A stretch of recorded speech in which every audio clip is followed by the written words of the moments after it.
नमस्कार, मैं हूं कपिल और आप देख रहे हैं नेक्स्ट 9 न्यूज। स्वागत है आपका इस खास प्रोग्राम में जिसका नाम है सियासी संग्राम। यहाँ हम चर्चा करेंगे केशव प्रसाद मौर्य के बारे में।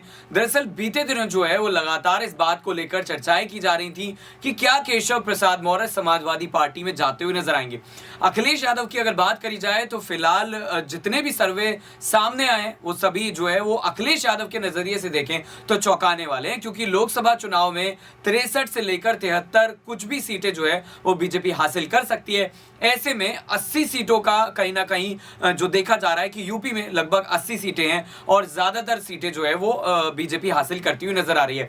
ऐसे में कहीं ना कहीं अखिलेश यादव का ये दाव जो केशव पर लगातार खेला जा रहा है, ये अगर कामयाब होता है तब जाकर कहीं ना कहीं जो कह सकते हैं कि लोकसभा में ज्यादा सीटें मिल सकती हैं, या फिर कहिए निकाय चुनाव की अगर बात करी जाए तो वहां पर भी एक बड़ा बहुमत मिल सकता है। आपको बता दें कि पिछली बार जब चुनाव हुए थे उसमें जो आंकड़े सामने आए थे वो ये बताते हैं कि मायावती की जो पार्टी है उसकी हालत बेहतर है, बीजेपी की हालत भी बेहतर है, लेकिन सबसे बुरी अगर हालत निकाय चुनाव में किसी की रही थी तो वो समाजवादी पार्टी थी। हालांकि कांग्रेस के आंकड़े भी समाजवादी पार्टी से काफी बेहतर नजर आए थे। तो इन्हीं तमाम सवालों को जानने की कोशिश करेंगे और इनके जवाब लेने की कोशिश करेंगे मेरी सहयोगी क्रांति से कि क्या आने वाले वक्त में अखिलेश यादव जो है वो केशव पर बड़ा दाव लगा रहे हैं, क्या यही दाव जो है वो काम कर जाएगा। अगर नहीं भी काम करता है तो क्या शिवपाल मैजिक काम करेगा, और ये सभी जो है वो अगर काम नहीं करते हैं तो फिर कैसे अखिलेश यादव जो है वो राजनीति में वापसी करते हुए नजर आएंगे। तो क्रांति, पहला सवाल ये रहेगा कि आने वाले निकाय चुनाव को लेकर तारीखों का ऐलान नहीं हुआ है, लेकिन ये माना जा रहा है अप्रैल और मई में चुनाव हो सकते हैं। अगर चुनाव होते हैं ओबीसी आरक्षण के साथ होंगे, ये तो पहले ही सुप्रीम कोर्ट की तरफ से हरी झंडी मिल चुकी है। आरक्षण का लाभ मिलेगा बीजेपी को?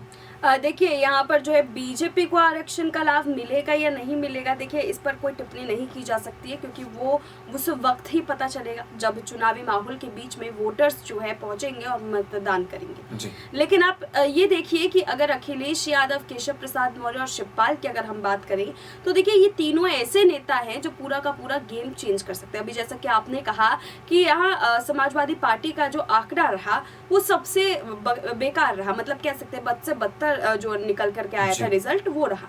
लेकिन आप ये भी देखिए कि विधानसभा का जब चुनाव आया था तो दूसरे नंबर की पार्टी बनने का जो यहाँ पर दायित्व था वो भी समाजवादी पार्टी को मिला था। समाजवादी पार्टी ने अपने आप को जो है अब उस स्टैंड पर ला करके खड़ा कर दिया जहाँ पर वो बिल्कुल पिछड़ी हुई नहीं मानी जा सकती है।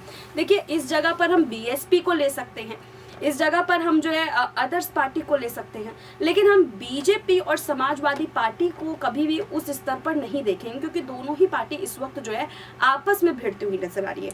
देखिए ऐसा नहीं है कि आज जो है हम इसलिए समाजवादी पार्टी का नाम ले रहे हैं क्योंकि वो पार्टी बहुत बड़ी है।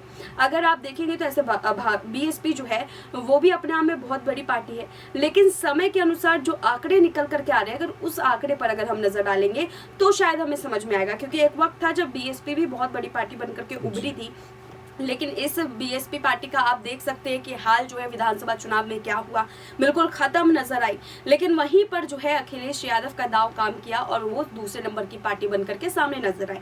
और अभी का जो मौजूदा समय है, यानी कि नगर निकाय का जो समय है, उस समय में अगर हम यहाँ पर अखिलेश यादव की तरफ देखें तो उनकी टीम में से कई बड़े दिग्गजों ने अपना स्थान ले लिया है। जैसे कि आप देख सकते हैं यहाँ पर स्वामी प्रसाद मौर्य, या फिर आप ये देख सकते हैं कि ओपी राजभर का भले उनको खुलकर के समर्थन ना मिल रहा हो, लेकिन हम ये कह सकते हैं कि ओपी राजभर जो है वो अब अखिलेश यादव के ऊपर कटाक्ष करने से बचते हैं। तो ऐसे में ये माना जा रहा है कि बीजेपी ने उनको शायद जो ऑफर दे करके बुलाने की कोशिश की थी, अब वो ऑफर देने में वो इंटरेस्टेड नजर नहीं आ रहे। तो ऐसे में उनका समर्थन, राजा भैया का समर्थन उनको मिल रहा है। चौथी तरफ देखेंगे तो आप देखिए कि डिम्पल यादव भी अब पहले के मुकाबले काफी मजबूत नजर आ रही हैं। अखिलेश यादव ने अपनी छवि कितनी ज्यादा स्ट्रॉन्ग की है वो भी देख सकते हैं, और पिछले ही साल उनके पिताजी का निधन हुआ है। तो ऐसे में जनता का जो प्यार है, एक भावनात्मक रूप से अगर हम देखें तो जनता का जो प्यार है वो भी यहाँ पर जो है अखिलेश यादव को मिल रहा है। इन सब के अलावा मुलायम सिंह यादव के छोटे भाई शिवपाल यादव का सबसे बड़ा हाथ जो है वो अभी यहाँ पर समाजवादी पार्टी के साथ में है। उन्होंने अपनी पार्टी का विलय कर दिया है, कोई छोटी बात नहीं है, बहुत बड़ी बात है। कुछ ना कुछ तो बड़ी स्ट्रेटेजी होगी जिसकी वजह से उन्होंने पार्टी का विलय तक करना जो है ठीक समझा। अब यहाँ पर जो है शिवपाल यादव का दिमाग चलेगा, स्वामी प्रसाद मौर्य का दिमाग चलेगा, राजा भैया का दिमाग चलेगा। तो देखिए सब एक मंच पर नजर आ रहे हैं। मुझे लगता है कि इस बार के यूपी नगर निकाय के चुनाव में अखिलेश यादव ने जो अपनी भूमिका पिछले चुनाव में खराब की थी, उसमें एक ही बार में बढ़ोतरी देखी जा सकती है और काफी हद तक जो है बीजेपी को टक्कर देने की कोशिश होगी।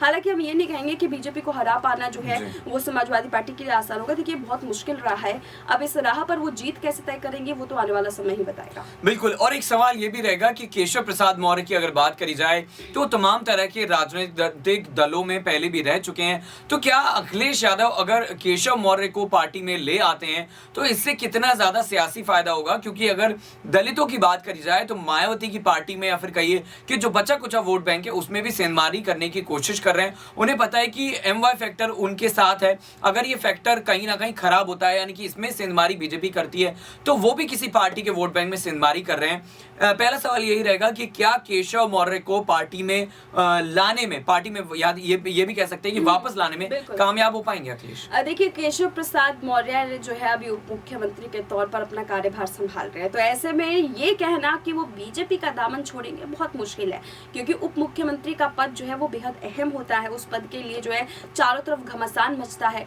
और मुख्यमंत्री के बाद दूसरा पद जो है वो उप मुख्यमंत्री का ही माना जाता है। तो ऐसे में केशव प्रसाद मौर्य को तोड़ पाना जो है वो अखिलेश यादव के लिए काफी मुश्किल होगा। लेकिन हाँ, ये आप जरूर देख सकते हैं कि उनको कोई बड़ा ऑफर दिया जा सकता है। देखिए जैसे कि अभी मैंने बोला था कि अखिलेश यादव जो है वो अभी अपने समीकरण को काफी सुधार में लेकर के आ रहे हैं, बड़े बड़े लोग उनकी पार्टी से जुड़ रहे हैं।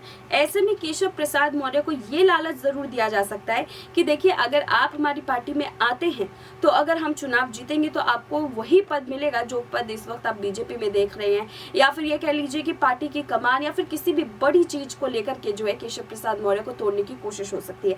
लेकिन यहाँ पर केशव प्रसाद मौर्य को तोड़ पाना इजी नहीं है, क्योंकि केशव प्रसाद मौर्य का अगर आप बयान सुनेंगे तो बीजेपी के लिए जितना हित में बोलते हैं उससे 10 गुना अनहित में जो है वो समाजवादी पार्टी के लिए बोलते हैं।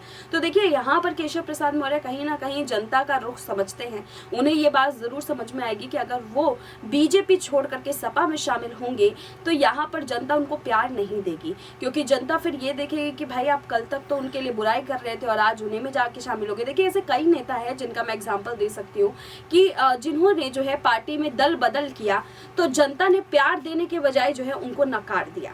ऐसे बहुत सारे नेता, लेकिन वहीं दूसरी तरफ ऐसे भी कई नेता हैं जिन्होंने पार्टी बदला तो उनकी जो भूमिका है वो काफी ज्यादा उभर करके सामने आई है। लेकिन देखिए केशव प्रसाद मौर्य की स्थिति में ऐसा कुछ नहीं है, क्योंकि केशव प्रसाद मौर्य पहले से ही उप मुख्यमंत्री है। हाँ, अगर ये कह सकते हैं कि पार्टी में अगर वो छोटे कार्यकर्ता के तौर पर होते या फिर उनका पद निचला होता तो शायद तोड़ पाना आसान होता, लेकिन अभी आप देख सकते हैं कि उनको तोड़ पाना बिल्कुल भी ईजी नहीं है। बिल्कुल। एक आखिरी सवाल और मैं पूछना चाहूंगा कि अगर बीजेपी की बात करी जाए तो साल 2014 के बाद से उत्तर प्रदेश में कोई हार उसे नहीं मिली है, चाहे वो लोकसभा का चुनाव हो चाहे वो विधानसभा का चुनाव हो। तो क्या लगता है कि निकाय चुनाव जो सुशासन की सरकार अपने आप को दावा करती है, हालांकि इस दौरान तमाम तरह के विवाद भी सरकार के साथ जुड़े रहे, जो कोविड था वो भी हमने देखा, कानपुर देहात की घटना, इस तरह की और भी तमाम घटना हुई, लेकिन अतीक अहमद की जो अभी फिलहाल सजा सुनाई गई है इसको लेकर कहीं ना कहीं भुनाने की कोशिश बीजेपी जरूर करेगी। तो आपको क्या लगता है कि जनता का जो विश्वास है वो अखिलेश और तमाम विपक्षी पार्टियां हासिल करने में कामयाब रहेंगी या फिर वापस बीजेपी एक बार फिर जीत जाएगी? देखिए कपिल, इसमें तो अगर हम देखें तो 60-40 का रेशियो चल रहा है। 60 का रेशियो इसलिए कह सकते हैं क्योंकि 60% जनता जो है वो अभी भी बीजेपी को पसंद कर रही है, लेकिन 40% जनता ऐसी भी है जो यहाँ पर समाजवादी पार्टी को पसंद कर रही है। तो देखिए यहाँ पर अगर रेशियो के हिसाब से चले तो बीजेपी बहुत आगे है, 20% कम नहीं होते हैं, 20% जो आंकड़ा है वो बहुत ज़्यादा होता है। तो देखिए ये 20% का जो आंकड़ा रहा है वो समाजवादी पार्टी के लिए काफ़ी घातक है। तो इस बार के यूपी नगर निकाय के चुनाव से पहले जो सर्वे रिपोर्ट मैंने देखा है या फिर जनता ने अपनी तरफ से जो जवाबदेही दी है, लाइव सेशन के दौरान भी बातचीत होती रहती है, उस दौरान भी जो जनता का मैसेज आता रहता है, तो देखिए उन सभी चीज़ों को देखने के बाद जो निष्कर्ष निकल रहा है वो यही कि इस बार की जीत जो है वो बीजेपी के खेमे में नजर आ रही है, क्योंकि उत्तर प्रदेश में योगी का लहर जो है भले ही थोड़ा सा ढला हो, वो भी बुलडोजर कार्रवाई की वजह से, लेकिन पूरी तरीके से नष्ट नहीं हुआ है और डबल इंजन की सरकार जो है वो जनता काफ़ी ज़्यादा पसंद कर रही है। अखिलेश यादव के लिए बहुत बड़ी चुनौती है। और आखिरी चीज़ ये कि मुलायम सिंह यादव का इस वक्त निधन हुआ है अभी कुछ महीने पहले, तो देखिए उसका शायद प्रभाव जो है वो चुनाव पर पड़ सकता है कि जनता शायद उनको भावनात्मक रूप से वोट ज़रूर डाले, लेकिन फिर भी पलड़ा अभी भी बीजेपी का ही भारी नजर आ रहा है। बिल्कुल, तमाम सवालों का जवाब देने के लिए बहुत बहुत क्रांति शुक्रिया। हमने जानने की कोशिश करी कि निकाय चुनाव में क्या समाजवादी पार्टी का दामन केशव थामेंगे। फिलहाल ऐसी तमाम चीजें होती हुई नजर नहीं आ रही हैं, लेकिन आप जरूर ये बताइएगा कि निकाय चुनाव अगर होते हैं, जब भी होंगे अप्रैल या मई के शुरुआत में, तो क्या बीजेपी यहाँ पर एक बड़ी जीत हासिल करती हुई नजर आएगी और केशव प्रसाद मौर्य बीजेपी में क्या बने रहेंगे। फिलहाल हमारी इस खास पेशकश में इतना ही। देखते रहिए नेक्स्ट 9 न्यूज़। नमस्कार।